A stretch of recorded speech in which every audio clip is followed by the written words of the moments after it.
Channel investors and wealth creation में मैं आरबीजे आप सभी का वेलकम करता हूं। आशा करता हूं आप सभी अच्छे होंगे। दोस्तों, जो भी चैनल पे नया है, अगर एनालिसिस अच्छी लगे चैनल को सब्सक्राइब कीजिएगा, वीडियो को लाइक कीजिएगा, बेल नोटिफिकेशन ऑन जरूर कीजिएगा ताकि आप अपडेटेड रहें, कोई भी अपडेट मिस ना कर सकें। जो भी एनालिसिस आप सबसे शेयर करने जा रहा हूँ, किसी को भी कोई पर्सनल ट्रेडिंग की एडवाइस नहीं है। सो रीज़न आपको लेना हमेशा की तरह, आपको क्या करना है क्या नहीं करना। बाकी एनालिसिस शुरू करते हैं।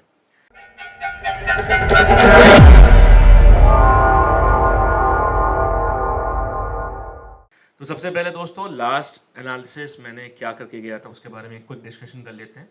लास्ट एनालिसिस मैंने मंडे को वीडियो डाला था और अब उसके बाद अब मेरे पास टाइम मिल रहा है, तो मंडे जो करीबन मेरे ख्याल से लास्ट वीक का था, उसमें मैंने आपको बोला था कि 83,600 से 84,000 के बीच का लेवल मिलता है, तो हमें एक वहाँ पे एक रेसिस्टेंस, एक सेलिंग जोन देखने को मिल सकता है जो हमें 82,800 और 80,300 तक के ले जा सकता है। ठीक है, 84,000 तक सिल्वर आई और वहाँ से 2 बार 83,000 इंट्राडे में ही आपको 83,000 मिली, दो बार। ठीक, उसके बाद जब मुझे लगा चार्ट्स पे कि यहाँ से मार्केट तेज हो सकता। अच्छा, मैंने एक चीज़ और भी बोली थी गोल्ड को लेके आपको कि गोल्ड अगर 150 के ऊपर क्लोजिंग करेगा तो गोल्ड आपका तेज हो जाएगा।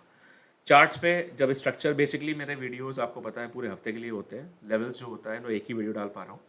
तो जब मुझे चीज़ें लगी तो मैंने आपको क्लियरली टाइमली पोस्ट डाल के बता दिया था, जो मैंने वेडनेसडे को ही डाल दिया था। सुबह सुबह जिस समय सिल्वर 84,000 आ रही थी, गोल्ड सिल्वर मार्केट तेज़ हो सकता है, एग्जिट कर लें। बाकी वीडियो आज कोशिश करके डालते हैं। ठीक, तो आप सबके कमेंट्स भी आए, thank you sir. Waiting new video अभी राजेश सोनी ने डाला है। विकास गुप्ता जी, ये तो आप हमारे स्टूडेंट हैं। समझदार को इशारा काफ़ी है, आपके स्टूडेंट तो अरवी। अरे भैया, आप लोग अरवी कमाइए, उसकी क्या दिक्कत है। अमित भैया, दिस इज़ कॉल हमारा रखवाला। भैया देखो, रखवाला नहीं, मेरा सिंपल सा एक सिद्धांत है कि आप लोग कोई फंसो ना। सीधी सी बात है, कमाते तो इतने सारे लोग हैं, लेकिन कमेंट्स करके बताने में लोगों को तकलीफ होती है, जैसे हम किसी से कमीशन मांग लेंगे। ठीक है, आज तक मैंने चैनल पे कोई मेंबरशिप तो चालू नहीं की। बस यही बोलता हूँ, सीखिए, सीखे बिना इस मार्केट में सर्वाइवल नहीं है। मैं आज भी यही बोलूँगा। ठीक है, चलिए, और आगे का स्ट्रक्चर क्या लग रहा है सबसे पहले उसके बारे में डिस्कशन कर लेते हैं। देखिए, सबसे पहले मैं आपको एक बात बताना चाहता हूँ दोस्तों। आप जैसे बहुत सारे यूट्यूब चैनल्स देखते हैं, मेरा भी देखते हैं, और मेरा वीडियो तो हफ्ते में एक बार आता है। आप सबको ये भी पता है कि मैं अपनी ट्रेडिंग में ही बिजी रहता हूँ। ठीक है, तो एक चीज़ कहना चाहूँगा दोस्तों कि देखिए, जैसे मैंने आपको अपडेट किया, आप जो मेरे को 1-1.5 साल से देख रहे हैं कि यहाँ पे एग्जिट कर लो, शांति से निकल जाओ। हाँ, आगे कहाँ तक टारगेट्स थे ये मैंने डिस्कशन नहीं किया। ठीक है, तो बार बार डिस्कशन करना ठीक भी नहीं है। तो हमने, देखिए, हमारी जो पोजीशंस थी, जब वापस से गोल्ड हमें 71,930, 71,800 के आसपास मिला, हमने बाइंग में बैठे, और 72,470, 72,800 के 800 के आसपास बुक करके निकले। सिल्वर में ऑलमोस्ट 3-4 हज़ार पॉइंट निकाले, करीबन 84,200-300 के आसपास से बाइंग मिली हमें, और ऑलमोस्ट 88,000 89,000 के आसपास निकले। मैं फिर बोल रहा हूँ, सीखिए दोस्तों, सीखेंगे तो आपको सब पता होगा कि मार्केट कहाँ से कब घूम सकती है, कहाँ तक जा सकती है, और आप एक अच्छे प्रॉफिटेबल ट्रेडर बन सकते हैं इस मार्केट में। मैं फिर बोल रहा हूँ कि एक ही तरीका है कि लॉसेस आपके छोटे हों और प्रॉफिट्स बड़े हों। ठीक है, और सीखिए। मैं फिर बोल रहा हूँ कि जो आप परेशान रहते हैं कि टिप मिल जाए ये चैनल पे, वो चैनल पे, या टेलीग्राम पे, ये वो, आपकी नॉलेज ही आपका साथ देगी आगे। अदरवाइज एक दिन फ्रस्ट्रेट हो जाएंगे आप, या तो इस मार्केट को छोड़ देंगे या तो इस मार्केट को सीखने की सोचेंगे। तो देर हो जाए पहले सीखिए। जिनको सीखना हो कांटेक्ट कर सकते हैं। बाकी चलिए शुरू करते हैं कि अभी का क्या लग रहा है। सबसे इंपॉर्टेंट चीज़ की FOMC मीटिंग 17-18 तारीख को है, जिसका थर्सडे को मतलब वही आउटकम आना है। और जो सिल्वर आके बंद हुई है 89,244 पे, तो क्या सिनारियो लग रहा है। देखिए, गोल्ड ने तो लाइफ टाइम हाई बना दिया। ठीक है, गोल्ड ने लाइफ टाइम हाई बना दिया, जो कि आपका 2,580 समथिंग तक का था। ठीक है, और यहाँ पे सबसे इम्पोर्टेंट चीज़ की अभी का सिनारियो क्या लग रहा है। ठीक, तो फिलहाल देखिए, गोल्ड का तो ये कहना थोड़ा सा मुश्किल है कि गोल्ड अभी एकदम, गोल्ड एक ओपन जोन में है। ठीक है, गोल्ड एक ओपन जोन में, लेकिन हाँ, सिल्वर की ज़रूर बात करेंगे। सिल्वर एक रेसिस्टेंस एरिया के पास है। ठीक है, सिल्वर आपकी एक रेसिस्टेंस एरिया के पास है, जो कि रेसिस्टेंस है आपका 30.80 से 95 के बीच में। ठीक है, 30.80 से 95, और फिर दूसरा जो स्ट्रॉन्ग रेसिस्टेंस है वो है आपका 31.30 से 50 के बीच में। ठीक है, ये दो रेसिस्टेंस है। अभी जो मार्केट आपका टेस्ट करके आया है, हाई लगाया है 30.90 का ही 91 का ही लगाया है और मार्केट थोड़ी सी नीचे ट्रेड हो रही है।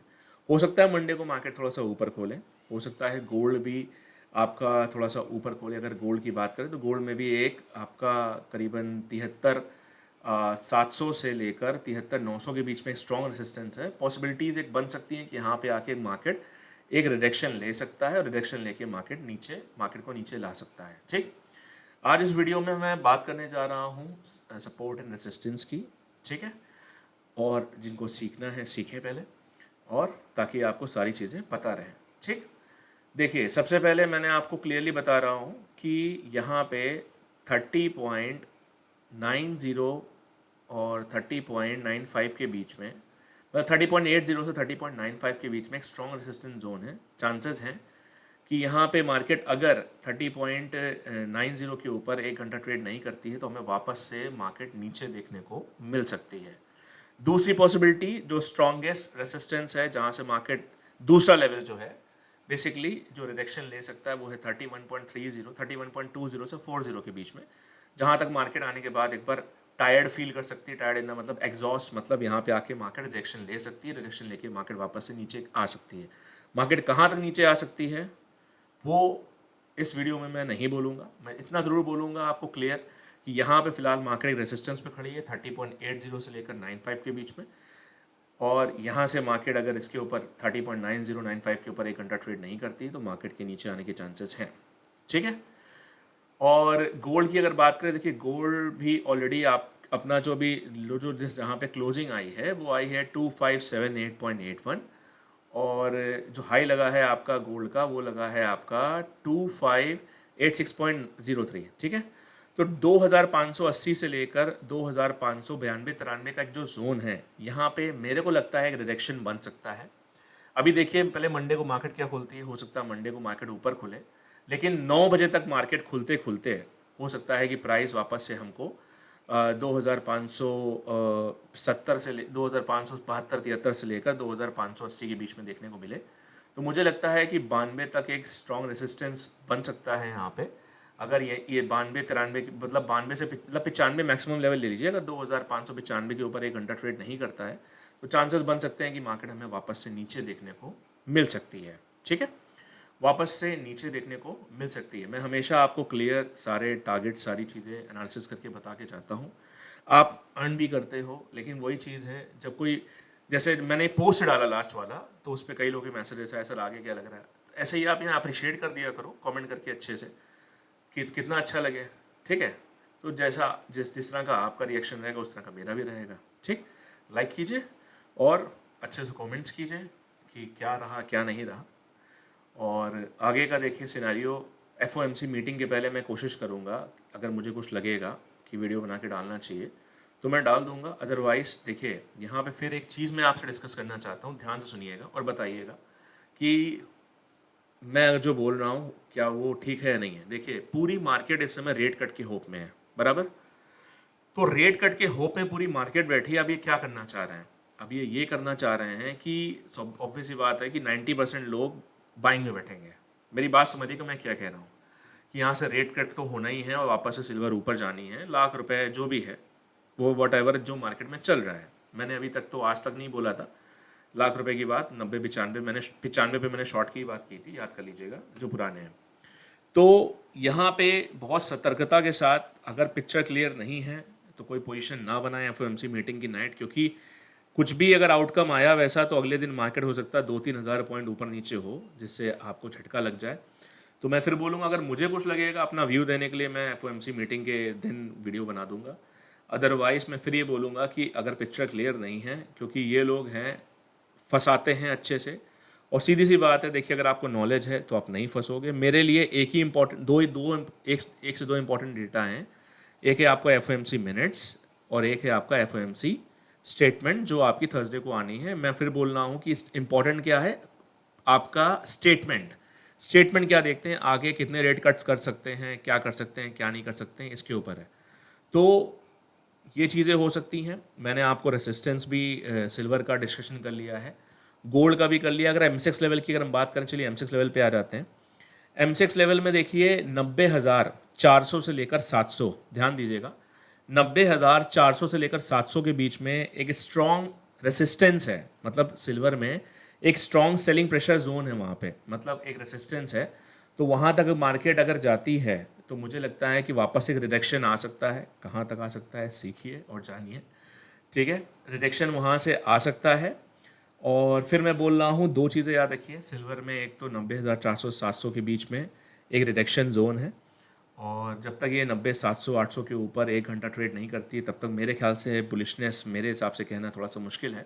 जितनी सिल्वर चलनी थी यहाँ तक चली है। अब अगर ये मंडे को मार्केट तेज़ करते हैं तो एक तरफा खींच के लेके जाएंगे, तो उस केस में सिंपल सी बात है कि अगर 90 700 के ऊपर चलती है तो एक मार्केट में शायद तेज़ी देखने को मिल सकती है।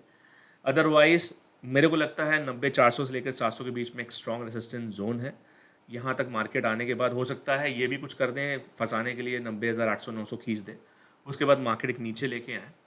और एफओएमसी नाइट के पहले जो भी सिचुएशन है, हो सकता है मार्केट थोड़ा सा नीचे रखें, या फिर जो भी हो, मैंने आपको रेसिस्टेंस बता दिया है, ठीक। और फ़िलहाल कई लोग फंसे हुए हैं, तो मैं फिर यही बोलूँगा कि भैया ध्यान दीजिए, सीखिए इस चीज़ को। ये मार्केट गैम्बलिंग नहीं है, ये मार्केट एक नॉलेज का गेम है। और भैया सीधी सी बात है, जो लोग मुझे साल 1.5 साल से देख रहे हैं, आप लोग, आपको कुछ पता है कि मैं आज तक कितनी बार फंसा हूँ। आप लोग के सामने जो एनालिसिस है सामने है, गलत सही जो भी है, अगर मैं 10 बार एनालिसिस करता हूँ तो उसमें कितनी बार सही होता हूँ वो आपके सामने है, वो आप खुद जानते हैं। तो वही चीज़ कह रहा हूँ, सीखिए। इस मार्केट में इतने लॉसेस करने से अच्छा है सीख लीजिए, बाकी आपको जो ठीक लगे। Have a nice day, thank you.